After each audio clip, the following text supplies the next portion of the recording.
നമസ്കാരം. മലയാളി വാർത്ത ഇൻസൈഡിലേക്ക് സ്വാഗതം.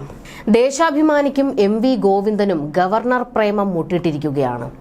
അതായത് ഗവർണറോടുള്ള കളി ഒന്നും നടക്കില്ല എന്നും കളിക്കാൻ ചെന്നു കഴിഞ്ഞാൽ കളി പഠിപ്പിക്കും, അത്തരക്കാരൻ തന്നെയാണ് ആർലേക്കർ എന്നും ബോധ്യപ്പെട്ടതോടെ ഇപ്പോൾ CPM അടവൊന്നും മാറ്റി ചവിട്ടിയിരിക്കുകയാണ്. സ്നേഹം കൊണ്ട് ഗവർണർ ആർലേക്കറെ അങ്ങ് മൂടാമെന്നാണ് CPM കണക്ക് കൂട്ടുന്നത്. എഡിറ്റോറിയൽ പേജിൽ ഗവർണർ രാജേന്ദ്ര വിശ്വനാഥ് ആർലേക്കറെ പുകഴ്ത്തിയ ഒരു എഴുത്ത്. ആരിഫ് ഖാൻ അല്ല, ആർലേക്കറാണ് ശരിക്കുള്ള ഗവർണറെന്ന്. ഒന്ന് സോപ്പിട്ട് പതപ്പിച്ച് ആർലേക്കറെ മെരുക്കാമെന്നുള്ള സ്വപ്നം കാണുകയാണ് പാർട്ടി സെക്രട്ടറി. നയപ്രഖ്യാപനം മുഴുവൻ ഒരു വരി വിടാതെ വായിച്ച ഗവർണർക്കിരിക്കട്ടെ ഒരു കുതിരപ്പവനെന്ന് ഗോവിന്ദന്റെ തുള്ളിച്ചാട്ടം. മുൻപ് ആരിഫ് ഖാനെ തെറി വിളിക്കാനായി ഒരു കോളം മാറ്റിവെച്ചിരുന്ന ദേശാഭിമാനിയാണ് ഇപ്പോൾ പുതിയ ഗവർണറെ പുകഴ്ത്താൻ എഡിറ്റോറിയൽ പേജ് തന്നെ മാറ്റിവെച്ചത്. ഗവർണറുമായി പോരിന് നിൽക്കുന്നത് നല്ലതിനല്ല എന്ന് സർക്കാരിനും പാർട്ടിക്കും ബോധ്യപ്പെട്ട് കഴിഞ്ഞിട്ടുണ്ട്. മാത്രമല്ല, ആർലേക്കർ ആണ് കേരള ഗവർണറെന്ന് വ്യക്തമായപ്പോൾ മൂപ്പരുടെ ചരിത്രം CPM ഒന്ന് ചികഞ്ഞായിരുന്നു. സർവകലാശാലയിൽ മുടയിറക്കിയാൽ, പാർട്ടി ആപ്പീസ് കെട്ടാൻ ചെന്നാൽ, അണ്ണന്റെ ജോലിക്ക് തടസ്സം നിന്നാൽ ആള് ടെററാകും. അതാണ് ആർലേക്കർ. സമാധാനമാണെങ്കിൽ സമാധാനം, മുടയാണെങ്കിൽ കട്ട മുട. അതുതന്നെയാണ് ആർലേക്കർ എന്ന് CPMന് ബോധ്യപ്പെട്ടായിരുന്നു. ആരിഫ് ഖാൻ മൂർഖനാണെങ്കിൽ ആർലേക്കർ രാജവെമ്പാലയാണെന്ന് അന്ന് CPM വ്യക്തമായി മനസ്സിലായി. ഇതോടെ നിന്ന നിൽപ്പിൽ സർക്കാരും പാർട്ടിയും പ്ലേറ്റ് മാറ്റി. രാജ്ഭവനുമായി സമാധാനം മതി, തൊട്ടു പിന്നാലെ വെള്ളക്കൊടി ഉയർത്തി. പിന്നെ എന്തെല്ലാം പ്രഹസനങ്ങളാണ് കേരളം കണ്ടത്. സഭയിൽ നയപ്രഖ്യാപനം വായിക്കാൻ വന്ന ആർലേക്കറെ സ്വീകരിക്കുന്നു, ഇരുത്തുന്നു, പിണറായി കൈകൂപ്പുന്നു, കുശലം പറയുന്നു, സ്നേഹപ്രകടനങ്ങൾ. ഇത് കണ്ട് മലയാളിയുടെ കണ്ണു തള്ളി. ഷടാ, ശരിക്കും ഇങ്ങനെ ആയിരുന്നില്ലല്ലോ ഇതുവരെ. Sanghi governor, Pan Parag governor, your dal will not cook here, ഇതൊക്കെ ആയിരുന്നില്ലേ കേരളം കണ്ടുകൊണ്ടിരുന്നത്? പെട്ടെന്ന് എന്താണ് ഒരു മാറ്റമെന്ന്? ദേ ഇപ്പോൾ കെട്ടിപ്പിടിക്കുന്നു, മുത്തം കൊടുക്കുന്നു. പിന്നെ ഒരു കാര്യം കൂടി നമ്മൾ ഓർക്കണം. ആരിഫ് ഖാൻ ആദ്യം വന്നപ്പോഴും ഇതേ സ്നേഹപ്രകടനങ്ങളായിരുന്നു. പിന്നീടാണ് യുദ്ധം തുടങ്ങിയത്. ഗവർണർ കസേരയിലാണെങ്കിലും ആർലേക്കറും രാഷ്ട്രീയക്കാരനാണ്. ഭരണഘടനാ പദവിയിലാണ് ഇരിക്കുന്നതെന്ന് മറന്ന് ആർലേക്കർ രാഷ്ട്രീയം കളിക്കാൻ തുടങ്ങിയാൽ CPM പെട്ടുപോകും. അത്തരം പ്രതിസന്ധികൾ ഉണ്ടാകാതിരിക്കാനാണ് പാർട്ടി ഒരു മുഴം മുന്നേ എറിഞ്ഞിരിക്കുന്നത്. ഈ സമാധാനം താൽക്കാലികമാണോ അതോ നിരന്തരം ആണോ എന്നത് CPMന്റെയും സർക്കാരിന്റെയും കയ്യിലിരിപ്പ് പോലെ ഇരിക്കും. എന്തായാലും ആർലേക്കറെ സ്നേഹിച്ച് ശ്വാസം മുട്ടിച്ച് വീർപ്പ് മുട്ടിക്കാനാണ് ഇപ്പോഴത്തെ തീരുമാനം. അതുകൊണ്ട് ഒരു വലിയ എഴുത്താണ് ഗോവിന്ദൻ ദേശാഭിമാനിയിൽ കുറിച്ചത്. ഇടതുപക്ഷ ജനാധിപത്യ മുന്നണി ലക്ഷ്യം വെക്കുന്ന നവകേരള നിർമ്മാണത്തിൽ ഊന്നൽ നൽകിയുള്ള നയപ്രഖ്യാപന പ്രസംഗമാണ് 17-ന് രാജേന്ദ്ര വിശ്വനാഥ് ആർലേക്കർ വായിച്ചത്. മുൻ ഗവർണർ ആരിഫ് ഖാനിൽ നിന്നും വ്യത്യസ്തമായി സംസ്ഥാന സർക്കാരിന്റെ നയപ്രഖ്യാപന പ്രസംഗം മുഴുവനായി വായിക്കാൻ പുതിയ ഗവർണർ തയ്യാറായി. കേന്ദ്ര സർക്കാരിനെതിരെ വിമർശനമുണ്ടെങ്കിലും ഇതിന്റെ പേരിൽ ഭരണഘടനാ ചുമതല നിർവഹിക്കുന്നതിൽ നിന്ന് വിട്ടുനിൽക്കാൻ ഗവർണർ തയ്യാറായില്ല എന്നത് സ്വാഗതാർഹമാണ്. തുടർന്നുള്ള ദിവസങ്ങളിലും ഗവർണറുടെ ഭാഗത്തു നിന്നും സമാനമായ സമീപനം ഉണ്ടാകുമെന്ന് പ്രതീക്ഷിക്കുന്നു. ബീഹാറിലേക്ക് സ്ഥലം മാറിപ്പോയ മുൻ ഗവർണർ കഴിഞ്ഞ വർഷം പോലും 1.5 മിനിറ്റ് മാത്രം വായിച്ച് നയപ്രഖ്യാപനത്തിന്റെ ശോഭ കെടുത്താൻ ശ്രമിച്ച കാര്യം പെട്ടെന്ന് മറക്കാൻ കഴിയുന്നതല്ല. 15ാം കേരള നിയമസഭയുടെ 13ാം സമ്മേളനത്തിന്റെ ആദ്യ ദിനം 2 മണിക്കൂറോളം നീണ്ട പ്രസംഗത്തിൽ ഗവർണർ ആർലേക്കർ വരച്ചിട്ടത് പിണറായി വിജയൻ സർക്കാർ നടപ്പിലാക്കി വരുന്ന നവകേരള നിർമ്മാണത്തിന്റെ പുരോഗതിയാണ്. തുടങ്ങി ഗവർണറെ പുകഴ്ത്തി ഗോവിന്ദന്റെ എഴുത്ത്. അത് വള്ളി പുള്ളി വിടാതെ അച്ചടിച്ച് ദേശാഭിമാനിയും. പക്ഷേ ഗോവിന്ദൻ പറഞ്ഞതിൽ ഒരു തിരുത്തുണ്ട്.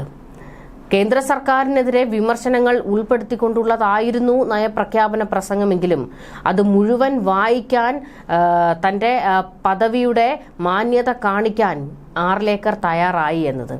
അത്ര വലിയ വിമർശനമൊന്നും കേന്ദ്ര സർക്കാരിനെതിരെ പ്രത്യക്ഷത്തിൽ നയപ്രഖ്യാപന പ്രസംഗത്തിൽ ഉണ്ടായിരുന്നില്ല. പക്ഷേ പരോക്ഷമായ ചില വിമർശനങ്ങൾ ഉണ്ടായിരുന്നു എന്നുള്ളത് വാസ്തവമാണ്. അത് ഗവർണർ വായിക്കുകയും ചെയ്തു. ഏറ്റവും പ്രധാനപ്പെട്ടതായി ഇവിടെ CPM പൊള്ളി നിന്നത് വയനാടിന് കേന്ദ്ര സർക്കാർ സഹായം നൽകിയില്ല എന്ന് പറഞ്ഞുകൊണ്ടായിരുന്നല്ലോ. അതിന്റെ പേരിൽ ഇവിടെ എന്തെല്ലാം പ്രതിഷേധങ്ങളും വിമർശനങ്ങളും, കേന്ദ്ര സർക്കാരിനോട് പോയി പണി നോക്ക്, കേന്ദ്ര സർക്കാരിന്റെ തറവാട്ട് വകയൊന്നും ചോദിച്ചില്ലല്ലോ എന്നൊക്കെ പറഞ്ഞുകൊണ്ട് ഇവിടെ CPM വലിയ ബഹളമായിരുന്നു. പക്ഷേ നയപ്രഖ്യാപന പ്രസംഗത്തിൽ വയനാടിനെ കുറിച്ച് ഒരു വരി പോലും ഉണ്ടായിരുന്നില്ല.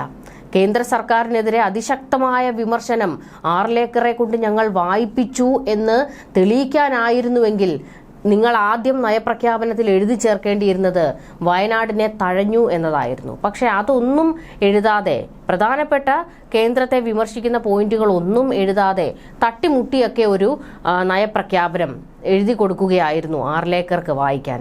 പക്ഷേ ആരിഫ് ഖാൻ ഉണ്ടായിരുന്നപ്പോൾ അങ്ങനെയല്ല. ആരിഫ് ഖാന് നയപ്രഖ്യാപന പ്രസംഗത്തിൽ വായിക്കാൻ കേന്ദ്ര സർക്കാരിനെ നേരിട്ടടിക്കുന്ന പല വിമർശനങ്ങളുമായിരുന്നു എഴുതി തയ്യാറാക്കി കൊടുത്തിരുന്നത്. അതുകൊണ്ട് തന്നെയാണ് ആരിഫ് ഖാൻ ഒരു മിനിറ്റൊക്കെ പ്രസംഗം വായിച്ച് മതിയാക്കി ഇറങ്ങിപ്പോയ സംഭവങ്ങളൊക്കെ ഉണ്ടായതും. എന്തായാലും ഇപ്പോൾ ആർലേക്കറെ പിണക്കാൻ CPM-ഉം സർക്കാരും തയ്യാറല്ല എന്നുള്ളത് ഇതോടുകൂടി തന്നെ ബോധ്യപ്പെട്ടിരിക്കുകയാണ്. കാരണം ആരിഫ് ഖാനെ പോലെ അല്ല ആർലേക്കർ ഉടുമ്പാണ്, പിടിച്ചാൽ പിടിവിടില്ല. അതറിയാവുന്നത് കൊണ്ട് തന്നെ ഒന്ന് മയപ്പെട്ടാണ് CPM-ഉം നിൽക്കുന്നത്. ഇവിടെ ആരിഫ് ഖാനോട് ഏറ്റവും വലിയ യുദ്ധം നടത്തിയത് സർക്കാരല്ലല്ലോ, CPM ആയിരുന്നില്ലേ? SFIയെയും DYFIയെയും ഒക്കെ ഇറക്കി തെരുവിൽ പോലും ഗവർണറെ ആരിഫ് മുഹമ്മദ് ഖാനെ തടയുന്ന സമീപനമായിരുന്നു CPM നടത്തിയത്. പക്ഷേ ആർലേക്കറോട് അതിനൊന്നും തയ്യാറല്ല എന്ന് വ്യക്തമായി പറഞ്ഞു വയ്ക്കുകയാണ് CPM. MV ഗോവിന്ദൻ മാത്രമല്ല, മുഖ്യമന്ത്രി പിണറായി വിജയനും ആർലേക്കറെ സ്നേഹം കൊണ്ട് വീർപ്പ് മുട്ടിക്കുകയാണ്. മുഖ്യമന്ത്രി പിണറായി വിജയൻ രാജ്ഭവനിൽ എത്തി ആർലേക്കറുമായി കൂടിക്കാഴ്ച നടത്തിയിരുന്നു. ഭാര്യ കമലയ്ക്കൊപ്പമായിരുന്നു രാജ്ഭവനിൽ എത്തിയത്. കൂടിക്കാഴ്ച 25 മിനിറ്റ് നീണ്ടു നിന്നിരുന്നു. സൗഹൃദ സന്ദർശനത്തിന് വേണ്ടിയാണ് മുഖ്യമന്ത്രി രാജ്ഭവനിൽ എത്തിയത്. രാജ്ഭവനിൽ പ്രഭാത നടത്തത്തിന് ഗവർണർ മുഖ്യമന്ത്രിയെ ക്ഷണിച്ചു. രാജ്ഭവനിൽ നടക്കാൻ പറ്റിയ അന്തരീക്ഷമാണല്ലോ എന്ന് മുഖ്യമന്ത്രി പറഞ്ഞപ്പോൾ ആയിരുന്നു ക്ഷണം. മുഖ്യമന്ത്രി പറഞ്ഞത് ശരിവച്ച ഗവർണർ രാജ്ഭവനിലേത് നല്ല അന്തരീക്ഷമാണെന്നും ഒരുമിച്ച് നടക്കാമെന്നും പിണറായിയോട് പറഞ്ഞു.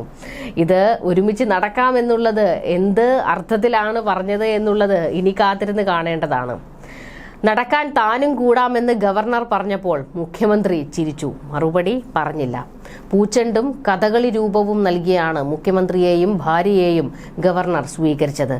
സാരിയും സുഗന്ധവ്യഞ്ജനങ്ങളും അടക്കം മുഖ്യമന്ത്രിയും കൈമാറി. തികച്ചും സൗഹാർദ്ദപരമായ അന്തരീക്ഷത്തിലായിരുന്നു കൂടിക്കാഴ്ച. റിപ്പബ്ലിക് ദിനത്തിൽ രാജ്ഭവനിൽ ഗവർണർ നടത്തുന്ന അറ്റ് ഹോം സൽക്കാര പരിപാടിയിലേക്ക് ഗവർണർ മുഖ്യമന്ത്രിയെ ക്ഷണിച്ചു. പരിപാടിക്കായി 800 പേരെ ക്ഷണിക്കും. ചടങ്ങിന്റെ ചെലവിനായി 20 ലക്ഷം രൂപ സർക്കാർ നൽകും. മുൻ ഗവർണർ ആരിഫ് മുഹമ്മദ് ഖാനുമായി മുഖ്യമന്ത്രി ആദ്യ വർഷങ്ങളിൽ സൗഹാർദ്ദപരമായിട്ടായിരുന്നു നീങ്ങിയത്. ഇരുവരും ചേർന്ന് കേക്ക് മുറിക്കുകയും മുഖ്യമന്ത്രിക്ക് കാശ്മീരിലെ വിലയേറിയ കുങ്കുമ പൂവിട്ട ചായപ്പൊടി ആരിഫ് മുഹമ്മദ് ഖാൻ സമ്മാനിക്കുകയും ഒക്കെ ചെയ്തിരുന്നു. പിന്നീട് ബന്ധം മോശമായതോടെ മന്ത്രിമാരുടെ സത്യപ്രതിജ്ഞയ്ക്കല്ലാതെ മുഖ്യമന്ത്രി രാജ്ഭവനിൽ കയറില്ലായിരുന്നു. പക്ഷേ ഇന്നിപ്പോൾ മുഖ്യമന്ത്രി അങ്ങോട്ട് പറയുകയാണ്, രാജ്ഭവനിൽ നടക്കാൻ നല്ല അന്തരീക്ഷമാണല്ലോ എന്ന് പറയുമ്പോൾ ആർലേക്കർ പറയുന്നു, എന്നാൽ നമുക്ക് ഒരുമിച്ച് നടക്കാമെന്നൊക്കെ. ഒരുമിച്ച് നടക്കാമെന്നുള്ളത് 5 വർഷം മര്യാദയ്ക്കാണെങ്കിൽ ഒരുമിച്ച് നടക്കാം എന്നുള്ള ഒരു ധ്വനിയാണോ എന്നും വ്യക്തമല്ല. എന്തായാലും ഒരുമിച്ച് നടക്കുമോ ഇല്ലയോ എന്നുള്ളത് കാത്തിരുന്ന് കാണേണ്ടതാണ്. മുൻപ് ഇവിടെ എന്തൊക്കെയായിരുന്നു? ആരിഫ് ഖാൻ ഉണ്ടായിരുന്നപ്പോൾ ഒരേ വേദിയിൽ മുഖാമുഖം നോക്കുന്നത് ഒഴിവാക്കിയും ഒരക്ഷരം മിണ്ടാതെയും ഇരുവരും മുഖം വീർപ്പിച്ച് പല വേദികളിലും എത്തിയിരുന്നു. ഖാന് യാത്രയയപ്പ് പോലും നൽകിയില്ല. മുഖ്യമന്ത്രിയെ വിമർശിച്ച് ആരിഫ് ഖാൻ രാജ്ഭവനിൽ വാർത്താ സമ്മേളനം നടത്തുക വരെ ഉണ്ടായിട്ടുണ്ട്. എന്തായാലും ആർലേക്കറുമായി അത്തരത്തിലുള്ള യുദ്ധത്തിനൊന്നുമില്ല എന്ന് പിണറായി വിജയനും പറഞ്ഞു വെക്കുകയാണ്. ഒരുമിച്ച് നടക്കട്ടെ ഇരുവരും, അല്ലെങ്കിൽ കേരളത്തിൽ വീണ്ടും ഒരു തെരുവ് യുദ്ധം കാണേണ്ടി വരും, SFIയും ഗവർണറും ഒക്കെ ചേർന്ന്. ന്യൂസ് ഡെസ്ക്, മലയാളി വാർത്ത ഇൻസൈഡ്.